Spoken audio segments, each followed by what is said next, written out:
The substantial and gloomy ruins of Finlarig Castle stand on top of a large wooded mound that rises to the north of the minor road that links the north end of the village of Killen to the west end of Lochay.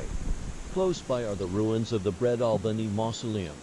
The site has the river Loch running to its west and south, and Lochay to its east, and it takes only a little imagination to cast back a few centuries and see much of the surrounding low-lying land as impassable body. As a result, this would have made an excellent defensive site. And although no archaeology has ever been unearthed to support the idea, it is thought that Finlarig Castle was only the most recent of a series of defensive structures, possibly dating back into prehistoric times.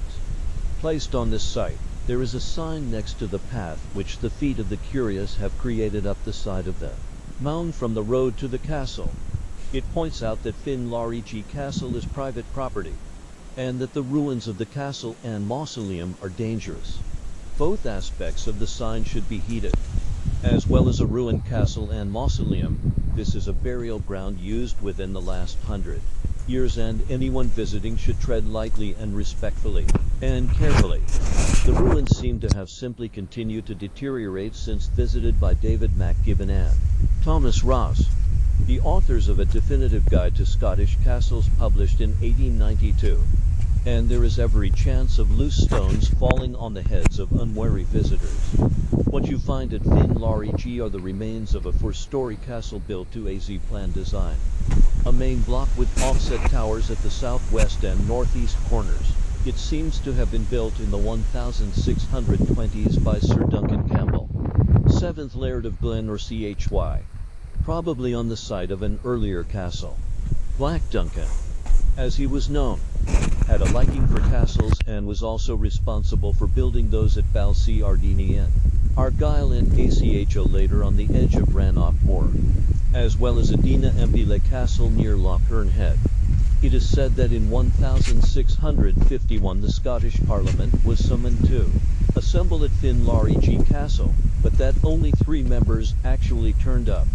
It is also said that Rob Roy MacGregor visited the castle in 1713.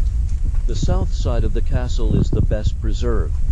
From the north the castle appears more a tumble-down pile of stone. Parts of the cellars can be traced, and the southwest tower or wing also still stands to a good height, and the bottom of what with the eye of faith looks like it might have been a spiral staircase can still be seen. Nothing at all remains of the northeast tower, which would have originally stood at the opposite corner of the castle. The castle's most mysterious feature can be found just outside its north wall. Here there is a stone-lined rectangular pit. This, almost certainly, served as a water storage tank to hold water running off the roof of the castle in the absence of a well. Folklore has chosen to interpret it as a beheading pit, where unfortunates were forced to kneel, placing their heads in the hollow at one end, alternatively interpreted as an overflow from the water tank while the axe was swung. A little to the east of the castle stand the heavily overgrown ruins of Breadalbane Mausoleum. This was built in 1830, possibly on the site of a chapel built in 1523 by Sir Colin Campbell, the 3rd Laird of Glenorchy. The Chapel of the Blessed Virgin was the traditional burial place of the Campbells of Breadalbane.